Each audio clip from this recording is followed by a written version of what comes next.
We're live from New Delhi. You're watching DD India Live, India's voice to the world. I'm Lipakshi Khurana, coming up in the next 30 minutes.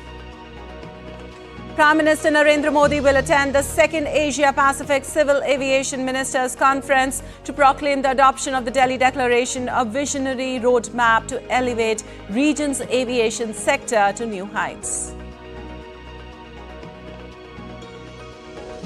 India's External Affairs Minister Dr. S. Jaishankar meets German Chancellor Olaf Scholz, reiterates PM's invite for him to visit India for the 7th intergovernmental consultations, also exchange views on security issues with German Defense Minister.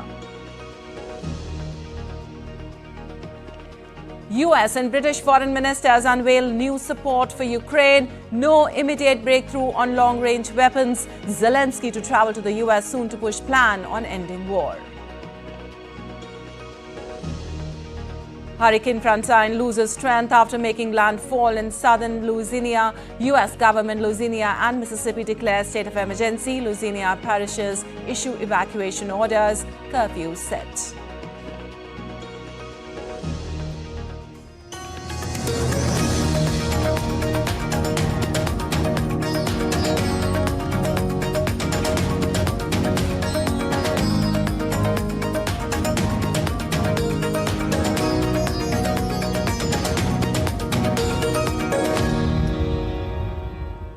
Well, on to the details now. Prime Minister Narendra Modi will address the second Asia-Pacific Ministerial Conference on Civil Aviation at Bharat Mandapam in New Delhi. Prime Minister will also proclaim the adoption of the Delhi Declaration by all the member states, which is a visionary roadmap to elevate the region's aviation sector to new heights. This conference and the adoption of the Delhi Declaration represent a significant step forward in advancing safety, security and sustainability in the Asia-Pacific civil aviation sector. The conference will bring together transport and aviation ministers, regulatory bodies and industry experts from across the Asia-Pacific region. The conference will focus on addressing key challenges such as infrastructure development, sustainability and workforce development, while fostering greater collaboration between the public and private sectors.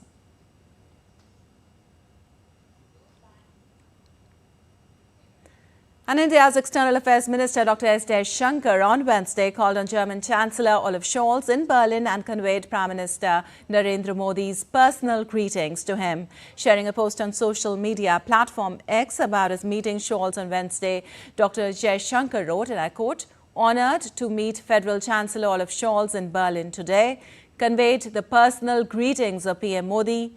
Look forward to his visit to India for the 7th intergovernmental consultations." Unquote. The Indian minister also met German Defense Minister Boris Pistorius and discussed security issues. He also appreciated progress in India-Germany defense ties.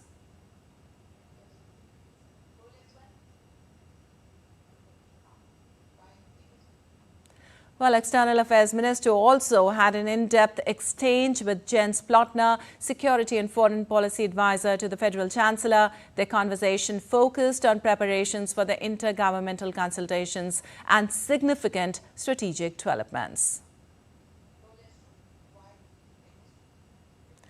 Dr. Jaishankar also visited the Humboldt Forum, a museum dedicated to human history, art and culture. He shared photographs of his visit on social media, highlighting a replica of the east gate of the Sachi Stupa outside the museum.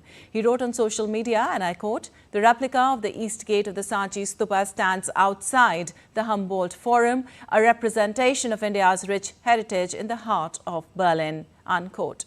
The External Affairs Minister in Germany on the second leg of a three-nation tour. And India's Defence Minister Rajnath Singh will inaugurate the India Defence Aviation Exposition IDAX 24 on the sidelines of the Indian Air Force exercise Tarang Shakti 24. One of the largest multinational air exercises is being conducted by the Indian Air Force in Jodhpur. The three-day IDAX is expected to have a grand participation from the industry and host a wide range of products and technologies. ADAX aims to showcase indigenous skills and indomitable spirit of Indian aviation industries to a wide spectrum of decision makers and users from global air forces. This exposition would be the best platform for the aviation and defense sector industrial partners to connect with IAF's Innovation Directorate and decision makers and witness showcasing of indigenous products.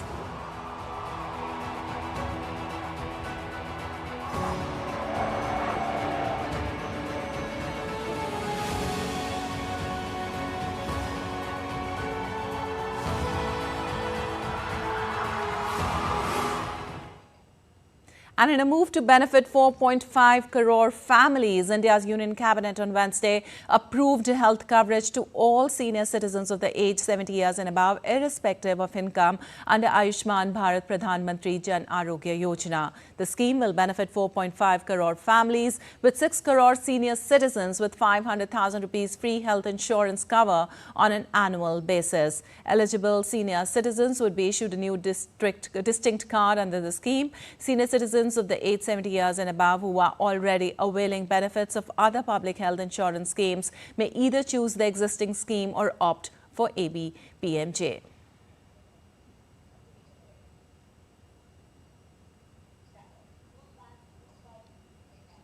And now let's take a look at other stories making news today.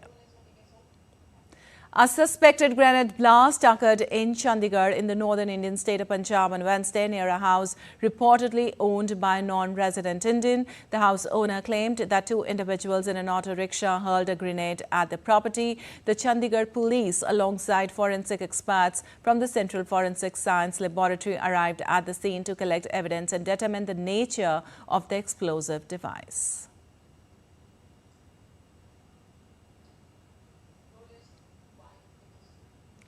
The attacks by the wolves continue unabated in Uttar Pradesh's Bahraich district, even as the Forest Department has launched a search operation to capture the man-eating animals. In yet another such incident in Mahasi region, 50-year-old woman was injured when a wolf attacked her. As per the information, she has been admitted to the local government hospital for treatment. The incident has further heightened fear among locals in the region.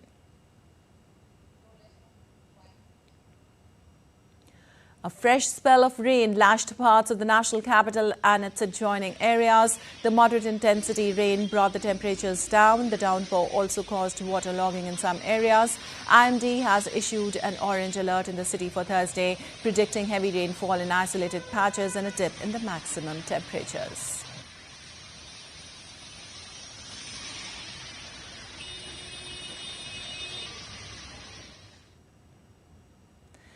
The Ashtavinayak Ganesh Mandal, located in the western Indian state of Maharashtra, has showcased a unique decoration titled Vishwa Ganesh Darshan.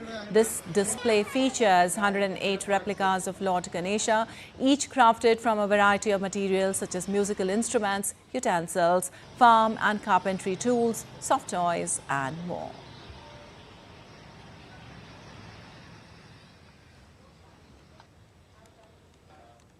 And Prime Minister Narendra Modi on Wednesday inaugurated the mega 3-day semiconductor event Semicon India 2024 in Greater Noida, bringing together industry leaders, experts and key government figures. With over 250 exhibitors from across the world, this event is a major step in positioning India as a global semiconductor hub. Here's a report filed by correspondent Dibyendu Mondal. Themed Shaping the Semiconductor Future, Semicon India 2024 is a landmark event that aims to boost India's semiconductor ecosystem. This exhibition showcases the country's preparedness to become a global manufacturing hub for semiconductors. Technology के साथ जब democratic values जुड़ जाती हैं, तो technology की positive energy बढ़ जाती है। वही अगर टेक्नोलॉजी से डेमोक्रेटिक वैल्यूज हट जाती हैं, तो वही टेक्नोलॉजी घातक बनते देर नहीं लगती। इसलिए चाहे मोबाइल मैन्युफैक्चरिंग हो, इलेक्ट्रॉनिक्स मैन्युफैक्चरिंग हो या सेमीकंडक्टर्स हो, हमारा फोकस एकदम क्लियर है। हम एक ऐसी दुनिया बनाना चाहते हैं जो संकट के समय भी रुके नहीं, ठहरे नहीं, निरंतर चलती रहे.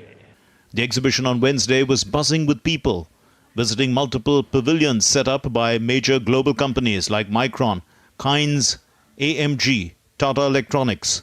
These companies are showcasing their technological advancement in semiconductor manufacturing. Prime Minister Narendra Modi also visited these pavilions and got a first-hand experience of the semiconductor ecosystem and its technological know-how. For a company like Tata, who is known to do many firsts in this country, starting from salt to steel to airlines and so forth, doing the semiconductor, bringing the first Dhulera chip factory to India is very, very exciting. The Modi government has big plans for the semiconductor industry. It has committed $1 billion to boost semiconductor and display manufacturing, with the aim of making India a self-reliant global power in this critical sector. New semiconductor plants are under construction, including facilities in Gujarat and Assam, while 5 semiconductor projects have been approved by the government of India. Bharat में semiconductor manufacturing facility लगाने के लिए 50% support Bharat सरकार दे रही है. इसमें राज्य सरकारें भी अपने स्तर पर और मदद कर रही है. भारत की नीतियों के कारण ही बहुत कम समय में 1.5 ट्रिलियन रुपीस से ज्यादा के इन्वेस्टमेंट्स इस क्षेत्र में भारत में हो चुके हैं. This industry is also expected to attract foreign investments and create thousands of jobs. This industry has the potential to create 25,000 direct and 75,000 indirect jobs in the coming years. Semiconductors power everything from smartphones to cars. As India accelerates its manufacturing plans, this industry could be key to reducing imports and India's dependency on other countries for this critical technology and in turn boosting local production. This event, which attracts thousands of visitors every day here in the Greater Noida of Uttar Pradesh, is expected to bring a number of investments into this sector over the next couple of years, and the government's push is likely to make India the global hub of the semiconductor manufacturing in the coming years. With camera person Mohit Uike, this is Divyendu Mondal from Greater Noida for DD India. And still to come in this edition of DD India Live. Hamas expressed readiness to implement immediate ceasefire without new conditions in Cairo. North Korea fired unidentified ballistic missile off East Coast. And defending champion India to take on South Korea in 2024 Asian Champions Trophy.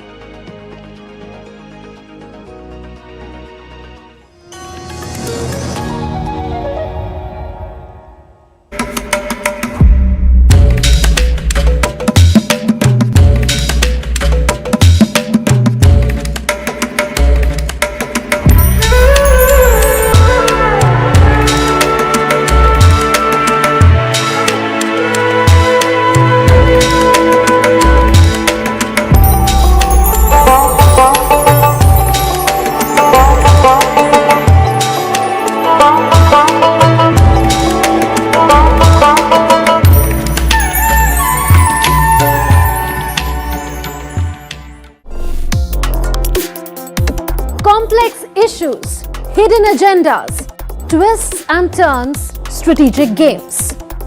We think all dots are linked. We just need to connect them. Join me every week as I connect the dots to unravel hidden designs in statecraft, mysteries, and decode issues that matter to you. Watch Connecting the Dots with me at these times on DD India.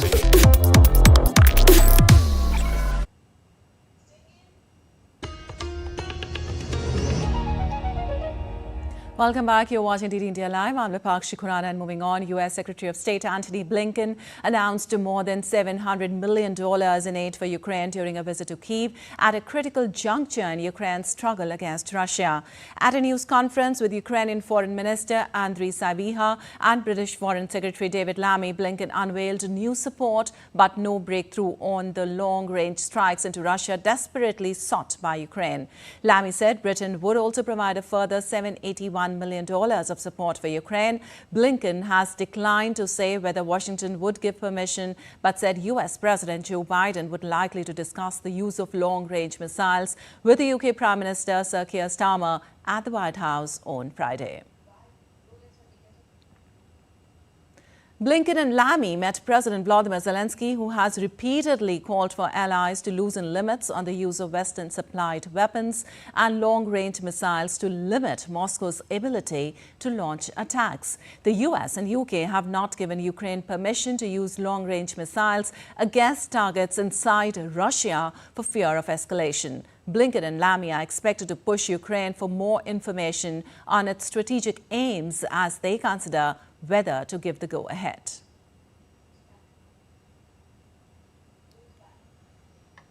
And updates now on Israel-Hamas conflict. The terrorist Hamas group has reiterated its readiness to implement an immediate ceasefire with Israel based on a previous U.S. proposal without new conditions on Wednesday. Hamas added that their negotiation team, led by senior official Khalil al-Hayya, met mediators on Wednesday, including Qatar's Prime Minister Sheikh Mohammed bin Abdulrahman Al Thani and Egypt's intelligence chief Abbas Kamel in Doha to discuss the latest developments in Gaza. The previous proposal, put forward by U.S. President Joe Biden in June, laid out a three-phase ceasefire in return for the release of Israeli hostages. Talks have so far failed to reach a deal to end the 11-month-old conflict.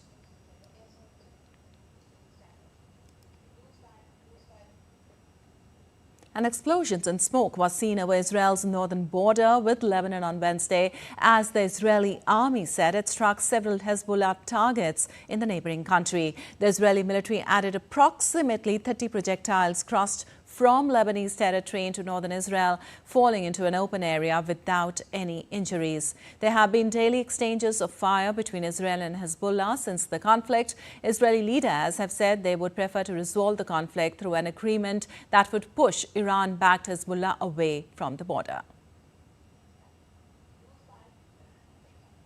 North Korea launched an unidentified missile off its east coast. South Korea's military reported days after the nuclear-armed North marked a state anniversary. Seoul's Joint Chief of Staff said it had detected multiple short-range ballistic missiles launched into the East Sea, referring to the body of water also known as the Sea of Japan. Japan's Coast Guard said the projectile, believed to be a ballistic missile fired from North Korea, had already fallen. North Korea last fired a missile on July 1st, but has been sending balloons carrying trash across the border into the south over the last few days.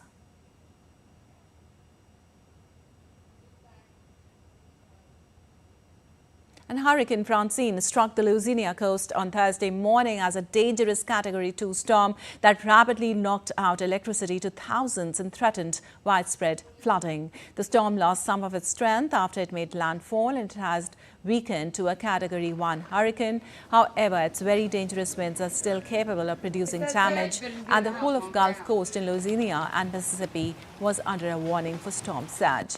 Louisiana and Mississippi governors and U.S. President Joe Biden each declared a state of emergency ahead of the landfall. This means emergency management resources and potential financial aid are available for affected states in the event of serious damage.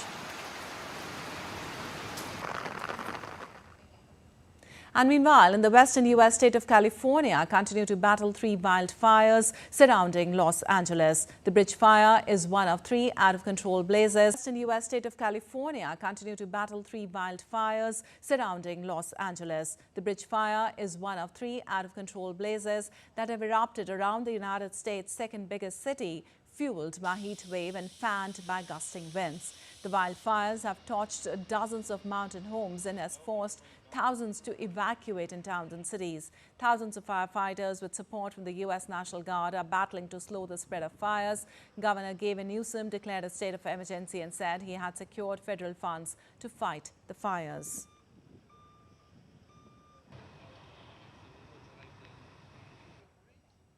And moving on to Britain, where Prime Minister Keir Starmer has promised a 10-year plan to fix the health service in crisis. Starmer's reaction comes after an independent report found the system to be in critical condition. Report published by Ara Darzi, a surgeon who is commissioned to examine the state of National Health Service by government, found that the NHS entered the COVID-19 pandemic with resilience at an all-time low due to a lack of investment. The previous government failed to reduce waiting lists, blaming strike action, and Starmer government made reaching pay agreements with health staff an early priority.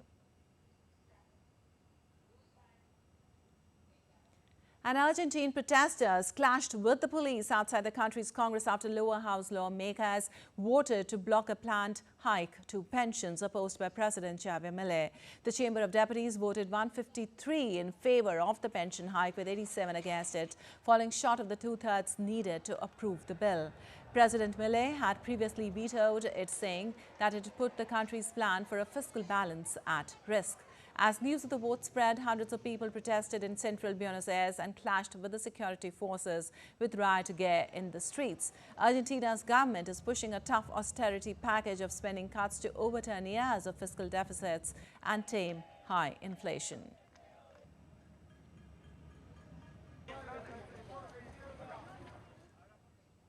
And the Soyuz MS-26 crew launched from Kazakhstan's Baikonur cosmodrome successfully entered the International Space Station just hours after docking on Wednesday. NASA astronaut Don Petit, along with Russian cosmonauts Alexei Ovchinin and Ivan Wagner, joined the 16 astronauts already aboard on the ISS. This brings the total number of humans in Earth's orbit to a record-breaking 19. The crew will spend 202 days on board International Space Station and will return on the 1st of April 2025. Roscosmos, Russian space agency, said 42 scientific experiments are planned for the 6-month mission. And in sports news, the Indian hockey team will face South Korea in their penultimate group match of the Asian Champions Trophy on Thursday in Ulaanbaatar city of China. Defending champion India is off to a perfect start in the tournament. They are the only team to win all their matches so far.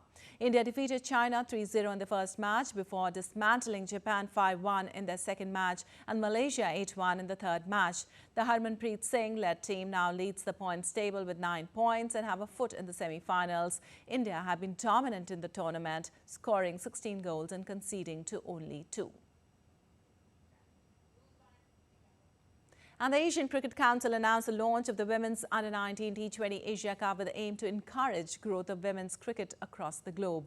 The decision was made during the ACC Executive Board meeting in Kuala Lumpur. The tournament will take place every 2 years. Its objective is to give the players a preparatory platform for every edition of the ICC Women's Under-19 World Cup. The inaugural edition of the tournament is likely to be held in mid-December this year, prior to the Under-19 T20 World Cup that is scheduled to take place in Malaysia in January to February 2025.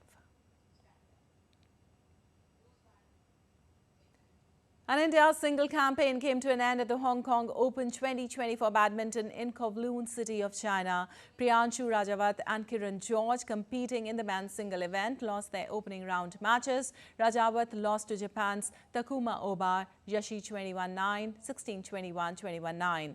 George was defeated by Chinese Taipei's Su Li Yang 21-16, 21-16. In the women's single, Akarshi Kashyap, the top-ranked Indian woman to compete in Hong Kong, China, lost to world number 9 Aya Ohiro of Japan in straight games 21-15, 21-9.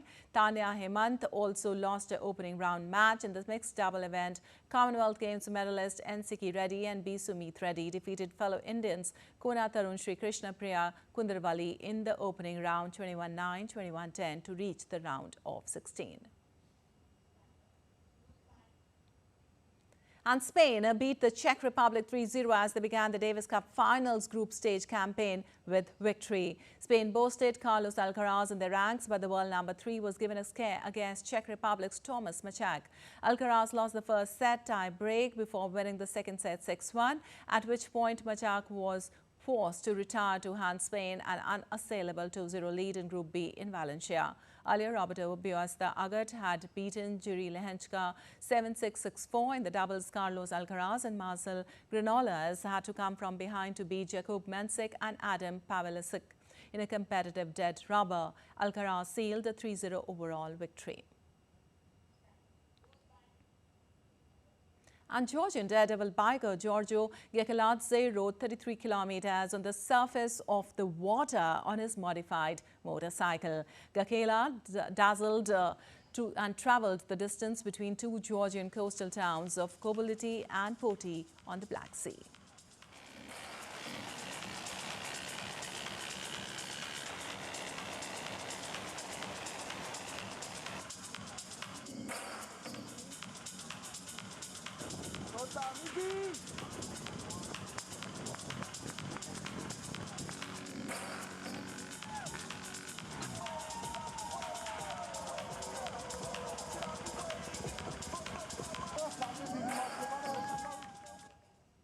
All right, that's all for this edition of DD India Live. But let us know your thoughts on the news of the day. For those on the go, you can get all the latest news and updates from India and across the world on the DD India mobile app. The app is available on both Android and iOS platforms. Scan the QR code on the screen to download now.